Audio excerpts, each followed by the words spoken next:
Hello, I'm Rodger Baker, Executive Director of the Stratfor Center for Applied Geopolitics at RANE.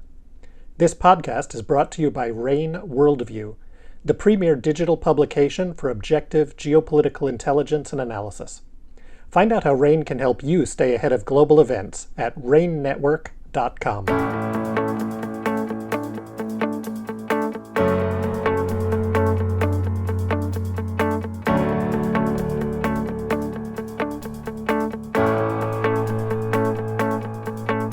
Well, this goes back to the question of what on earth Russia is doing, and I still don't feel like I quite understand what they're doing. It seems to me like they are repeating the same strategy over and over and expecting different results. It's broaching on the trite definition of insanity.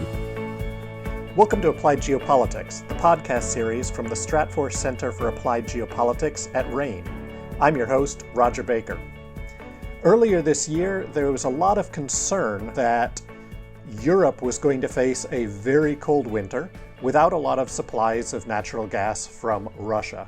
Obviously, the Europeans have managed to make quite a bit of progress, actually, compared to some of the early dire warnings of what was going to happen to the Europeans. And of course, as we've seen, the Russians then are losing some of the leverage on energy that they thought they were going to be able to maintain.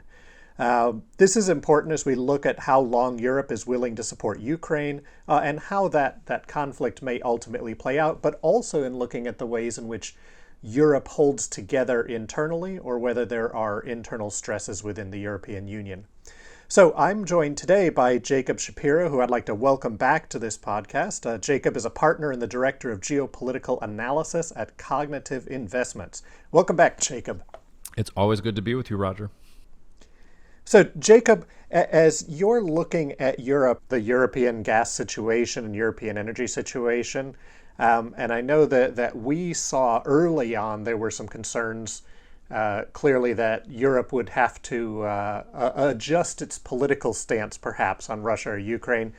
But the Europeans have acted fairly quickly, the rest of the world has acted fairly quickly, and it does seem to be that Europe has a little bit more maneuvering room these days. What are you seeing in regards to Europe, say, over the winter, and then perhaps looking a little beyond in regards to their energy security? There's a lot to unpack here, Rodger, because there's Europe, there's what Russia is doing. There's all the other countries in the world that are trying to export LNG and take advantage of this. There's countries like China who are on long-term contracts and then they're getting more gas from Russia, but then they're selling their long-term contract LNG back around to Europe. So there's really a lot to unpack there. It's also a really interesting one from the perspective of geopolitics because this is one where we have to suddenly become experts in weather and pipeline infrastructure. And kind of everything else in between.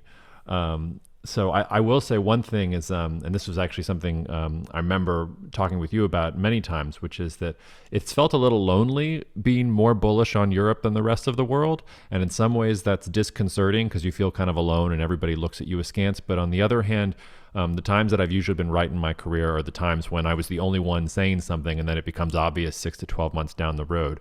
And I think the issue with Europe is not that they're not going to have a difficult time. And even if the current weather projections are right and Europe has a very mild winter, it's not even about the whole winter. It could, if there's just one cold spike in the middle of a very warm winter in general, that could be enough to send certain countries into crisis. So it's not like a uniformly warm winter is actually going to do the trick for Europe. We also need Europe to have good weather throughout the entire winter and no spikes. But I will say that I think the narrative is that European civilization was in danger of collapsing, that the European Union is going to come apart at the seams, that Russia is going to use their energy leverage to get Germany and France to encourage Ukraine to just accept Russia's conquests in eastern Ukraine. And none of that is happening. So it's not that I don't think Europe is problemless going into the winter. I just don't think the problems are as bad as everybody else has said. And it's a combination of things that they've been able to cobble together. They're sourcing LNG from other parts of the world, some of it from China, as I mentioned about them turning around and sending those long-term contracts for a nice little tidy profit. There are certain pipelines that have come online and others that they're rushing through.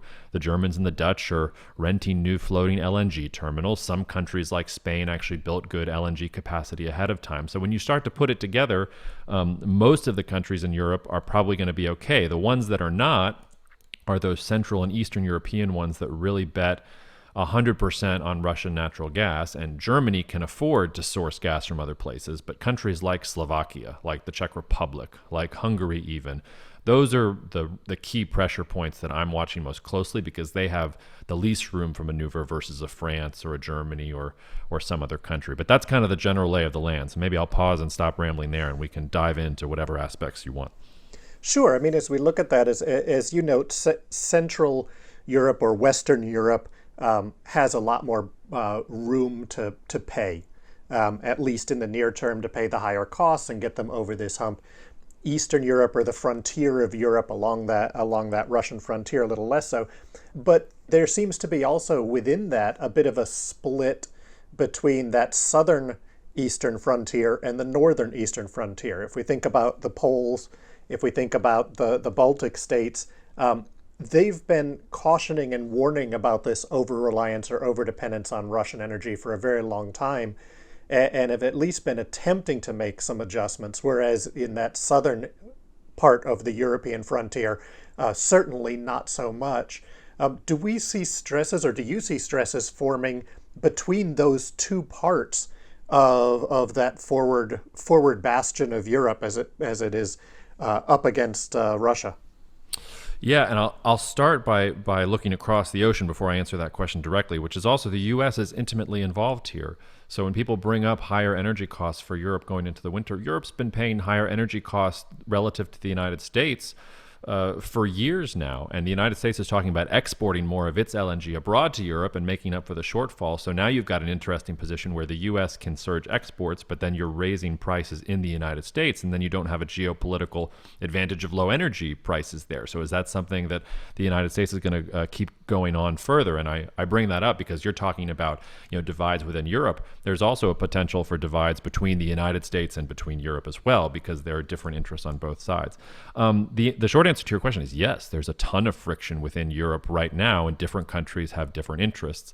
If you are optimistic about Europe's political situation, like I am, you think that what's going to happen here is they're going to figure it out. They're going to yell at each other. They're going to argue. There's going to be sharply worded statements. There'll be articles in Politico about how the Italians are really mad at the Germans. But at the end of the day, they will figure out some way to work it together. And I would take it even a step further. One of the big problems that Europe is having right now is the electricity infrastructure between states is not good enough to just send power from where there are areas of surplus to places that might need it. So for instance, I mentioned Spain. Spain has more LNG capacity than most of the rest of Europe combined. But Spain can only really get 10% or something like that of its power production over to France, and then France gets an even smaller percentage, I think, over to the rest of Central and Eastern Europe. If you could have a unified European electricity structure where you can move power easily from one part to the other with similar rules and similar equipment and similar infrastructure, you could actually deal with the situation much more easily. So I think that what's going to happen is we're going to have the political logic for a more unified power system, and it's going to suck for a couple of years as they build it up, but they'll get there. If I'm wrong, the flip side is exactly what you describe here, where it's going to be every country for themselves, or we're going to have competing factions against each other.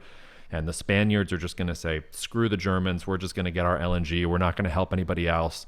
The French are going to turn on their nuclear reactors.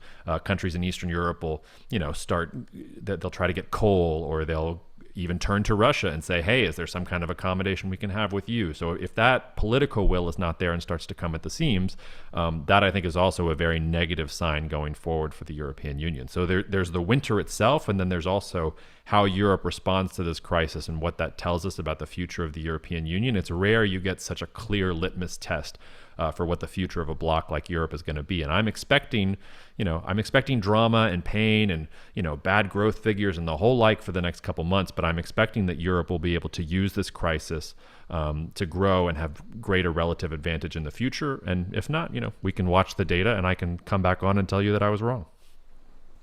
One of the critical aspects, I think, that is perhaps a little overlooked is the question of the Baltic itself. Because as we look at some of this LNG import and some of the terminals, it's all designed. A lot of it was designed to be in around the Baltic, as you note, trans-European movement of electricity or even gas, LNG, and then once it's into the pipelines, it's not necessarily easy to move around. And we have this question of the constriction of the Baltic itself. We have the expansion of NATO with Finland and Sweden waiting for final approval from Turkey and Hungary, I believe, at least as of the moment of our discussion here, and the potentially Russian subsea attack on pipelines within the Baltic. And I think that as we look at this energy mix, the question of the Baltic Sea itself is going to be really critical. It's looking at, is Russia now constrained in its access to the Mediterranean, the North Atlantic through the Baltic? Because the Baltic is now a NATO sea and Russia sits there squeezed in the back. What about Russia's maritime supply routes to Kaliningrad?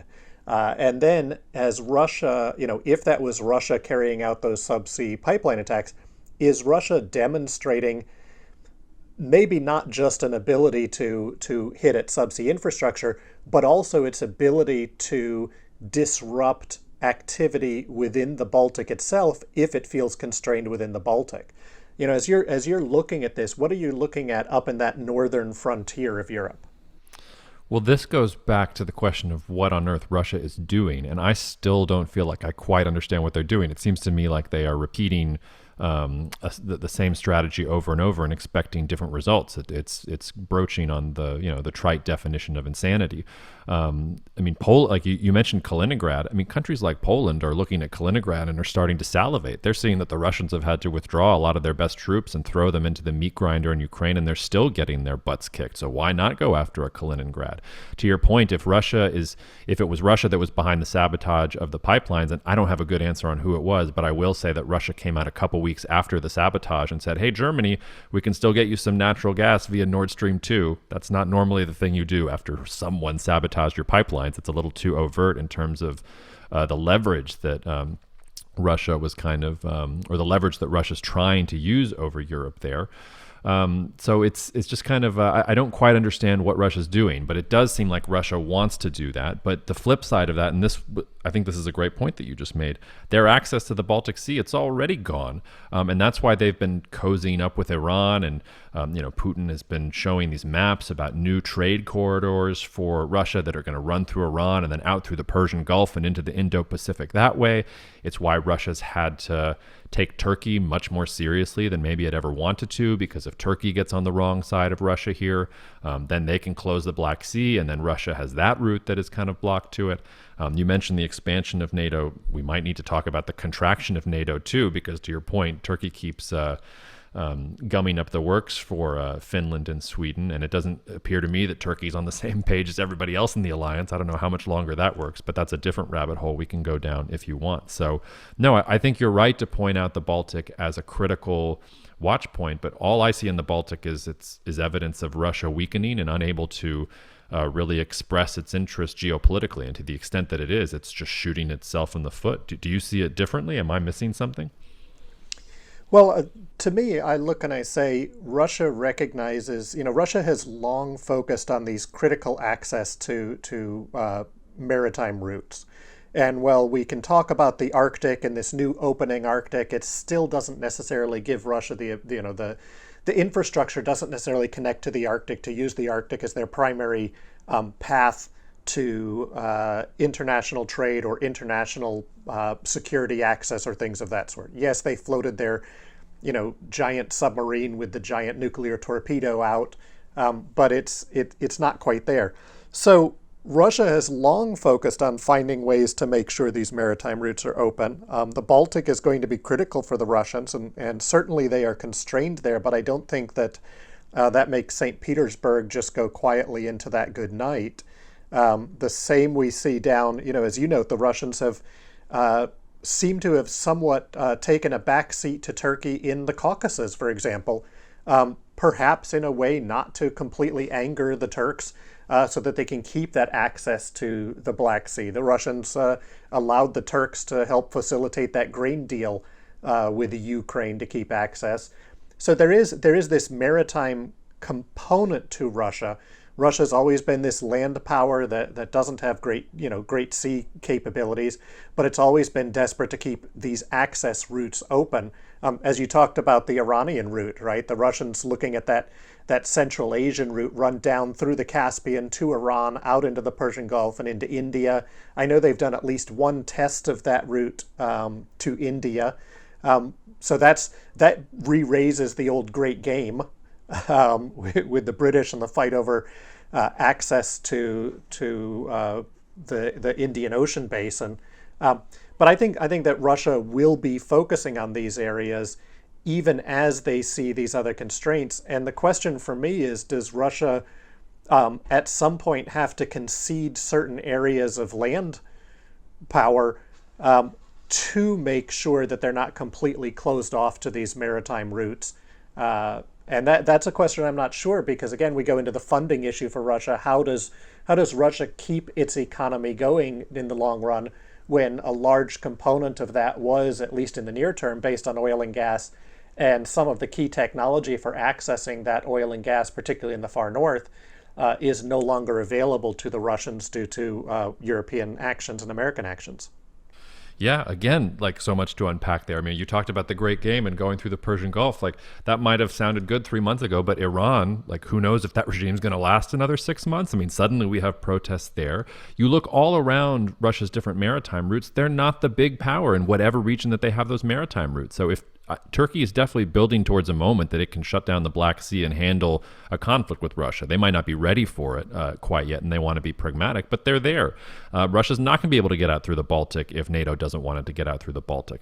I've said for years, like I'm sure that somewhere in China's Ministry of Defense, there's a map that has Vladivostok circled on it, and I'm sure the Chinese would like to take that back. The Arctic, also to your point, is completely closed off. I think the other part here with Russia, you're exactly right about their economy. They were thinking that this energy leverage was going to translate into political leverage over Europe. That's not really happening. And then meanwhile, the world seems to be going towards a slowdown in growth, maybe even a recession in the U.S. economy, maybe a recession beyond the U.S. economy. And so these high energy prices that they've had for a while, it's not clear that they're going to be able to keep them up. Russia and Saudi Arabia announced together that they were supporting a 2 million barrel per day cut in production for OPEC plus.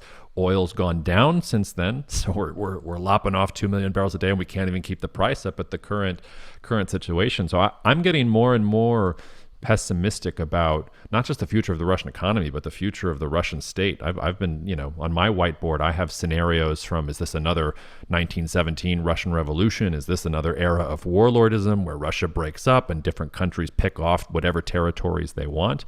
None of it looks good on paper to me to Russia. It seems like they're depending a lot on national resilience and humor to get through what looks like a very difficult situation strategically. Right, and perhaps their only backstop right now is China, and that is a backstop that I think that Russia would rather not have to accept, because, as you note, the Chinese-Russian border is not necessarily sacrosanct, and Chinese core interests don't necessarily always overlap Russian core interests. And I think we're seeing that stress these days in the change of activity in Kazakhstan, where the Kazakhs have gone from inviting Russian forces in to help manage civil unrest to effectively telling the Russians that the Russian government that they're unliked and unwanted. And part of that confidence from Kazakhstan, I think, comes from the perception that Russian forces are much weaker than everyone thought they were, but also from the economic and political backing of China. And it would seem to me that as Russia is, expending capital on that Ukrainian frontier, it seems to be facing increasing challenges and weakening its capacity along the rest of its southern frontier from the Caucasus through Central Asia. And in the long run, that's an extreme threat to Russia's perception of its core interests. I don't know if you saw this. I mean, you're right about Kazakhstan, but it's not just Kazakhstan. Did you see the I forget what the name of the summit was, but all the Central Asian states and Putin were all together having some meeting, and the president of Tajikistan went off for like 5 to 7 minutes, just in front of Putin's face, just like criticizing him, lambasting him, talking about how Russia hasn't done anything for Tajikistan. Kazakhstan is at least the largest country in the region, has energy resources of its own, wants to play its own game, but even Tajikistan is giving Russia the middle finger in the region. There's also a certain element of, Russia, rightfully so, has critiqued U.S. foreign policy and U.S. wars in Iraq and Afghanistan for years, but they've turned around and made the same basic mistake. And the mistake is not just the decisions Russia has made; it's a sense of hubris. When I don't think I'll get invited to Russia again anytime soon, but the last couple of years I went to Russia once a year, and one of the things I was always most struck by is I would ask them this question about China. Aren't you guys worried about China? Don't you get that there's a giant on your border? The United States is worried about China. We have an ocean between us, but you guys share a border. You guys have fought conflicts over this. And all the Russian analysts I would talk to would say, the Chinese don't understand geopolitics. They're the junior partner in our relationship. We have to build them up over time and help them become sort of a larger geopolitical power. There's something demented in that worldview, in the same way that I think there's something demented in the idea that Russia could conquer Ukraine, and there's something demented in the view that Russia can use energy as leverage over Europe, and that's going to make Europe want to cooperate with Russia rather than do the exact opposite. So there's just a lot of hubris there with Russia and a lot of mistakes that are being made, which also challenges our entire geopolitical method. Putin has done continually all the things I wouldn't have expected a Russian leader to do, but he's doing them, I guess, because he thinks it's what's in Russia's best interest. I've struggled to push that through myself in terms of an analytical explanation. Well, I wonder too, and this probably takes us off into a more theoretical realm than in the immediate concrete impacts. But as we look at this, the Russian behavior, particularly in this Ukraine crisis, clearly reflects either an inability or an unwillingness to assess reality, right? The choice not to gain air superiority before flying a bunch of helicopters full of people into Kyiv. The choice not to arm and protect convoys and supply lines. Some of those decisions just are beyond the pale. Even if you think you're going to win and you think you are superior to the opposing force, you just don't do these things. So clearly Russia has appears to have reached the point where nobody tells Putin anything other than what he wants to hear, and you get that reinforcement, and you get mistake after mistake, error after error, which ultimately either leads to, the implosion of Russia, or some really radical, actions where all of his threats about using nuclear weapons turn out not merely to just be threats, and then we change the whole question of how to think about nuclear conflict and nuclear deterrence. But I wonder if there isn't a similar pattern we're starting to see in China, as we've seen, but by choice, the Communist Party has decided to consolidate power under Xi Jinping. But the more it consolidates, the more that they risk a similar set of miscalculations down the road, as again, you consolidate to the point where nobody wants to say anything the leader doesn't believe.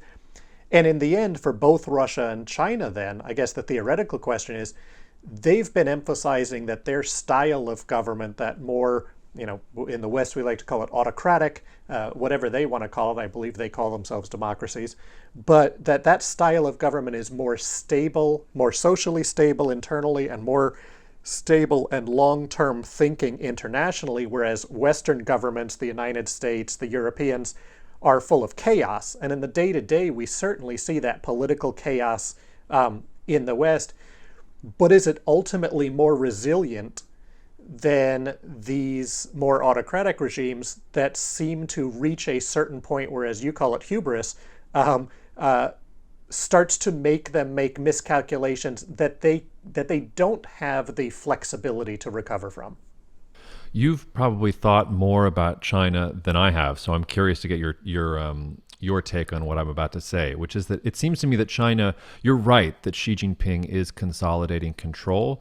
But it seems to me he's doing it a bit more strategically, and there isn't that level of hubris that is there with what Russia's doing right now. Now, the downside of what Xi is doing, that if he gets hit by a bus tomorrow, or if he contracted COVID and died from complications of COVID, if we want to have a more realistic scenario, he really has imbued a lot of Chinese state power in himself. So there's a lot of risk in one person. But when I think about his background, when I think about the fact that his family suffered from Mao's never-ending chaos and purging of the Communist Party, it's always seemed to me like Xi recognizes that the way China functions right now is not working, and that he needs a requisite level of control to change the direction of the ship, and then maybe hand it back off over once he's been able to make those difficult decisions. And I've also wondered if there isn't some aspect of Xi where he wants to become the lightning rod of all the changes the Chinese Communist Party has to force through to make the economy work.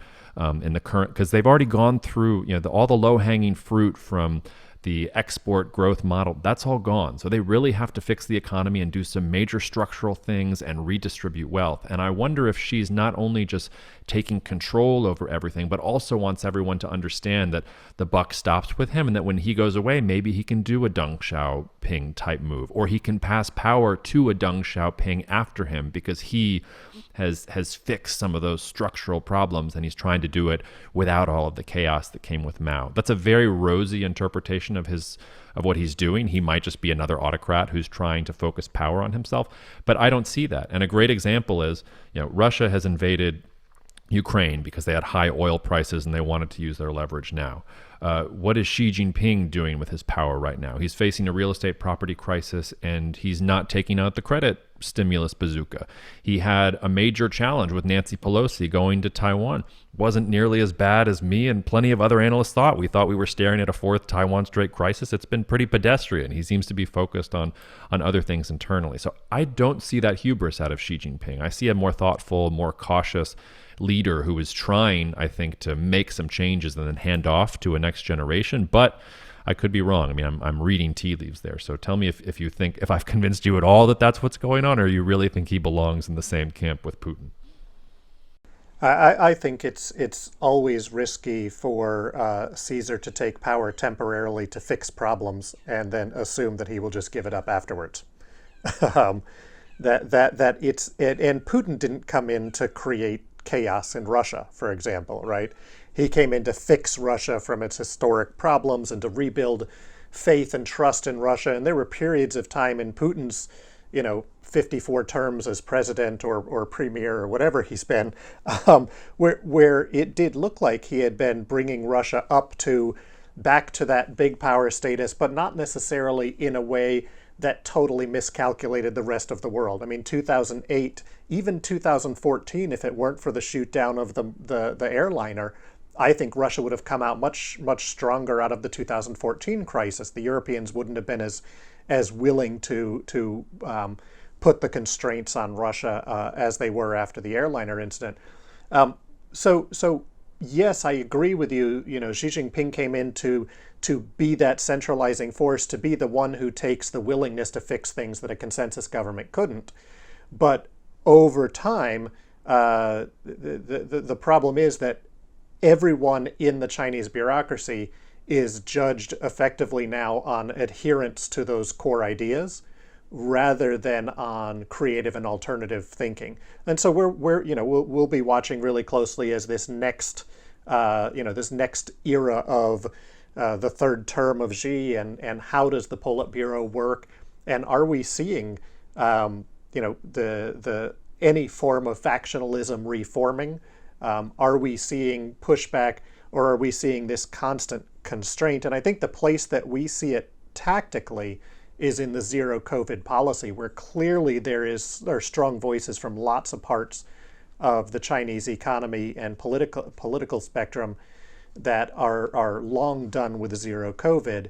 And the central leadership has made a decision not to alter that. And whether that's based just on Xi Jinping doesn't want to change who he is, or whether it's based on the fear of, even a 2% added death rate in China would be a lot of people.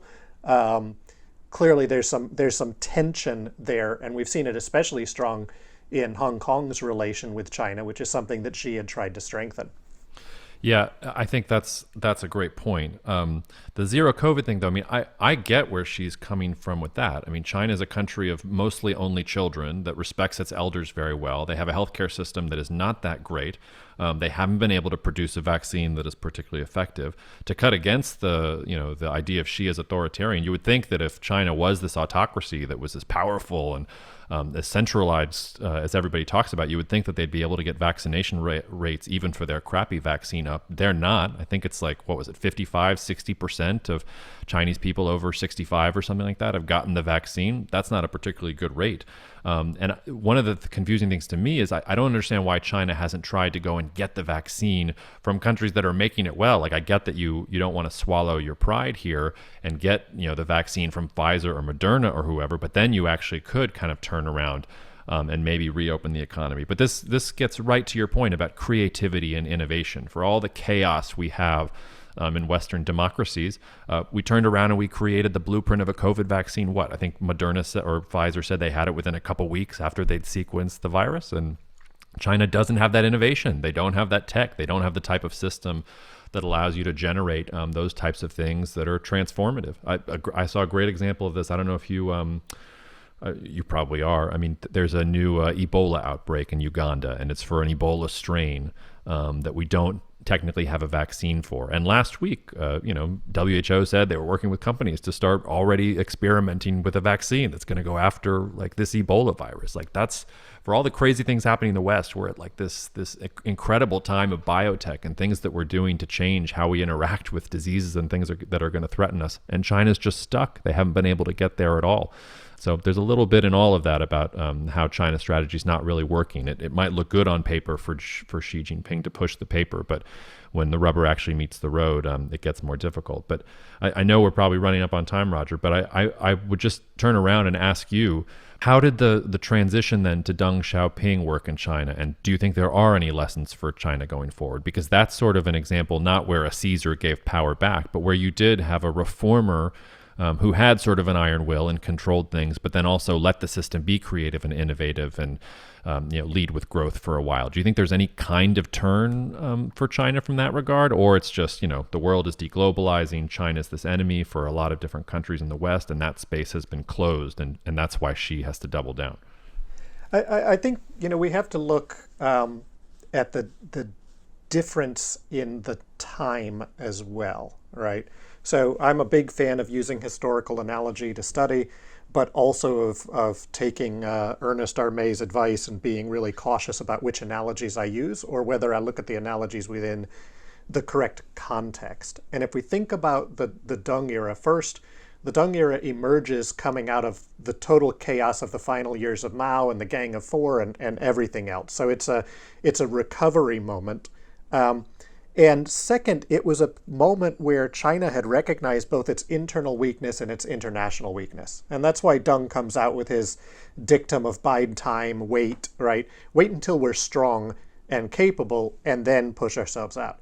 And Deng effectively chose both of his successors. So he chose Jiang Zemin, he identified Hu Jintao, and both of those leaders only had to not do something stupid to be guaranteed to be the leader, right? So you had 20 years of continuity pre-planned coming out of Deng, and then that concept of collective leadership within there. So he actually, in many ways, was made sure that his influence stayed quite a while longer. And if you remember back, Jiang Zemin tried to make his thought sacrosanct and nobody really cared.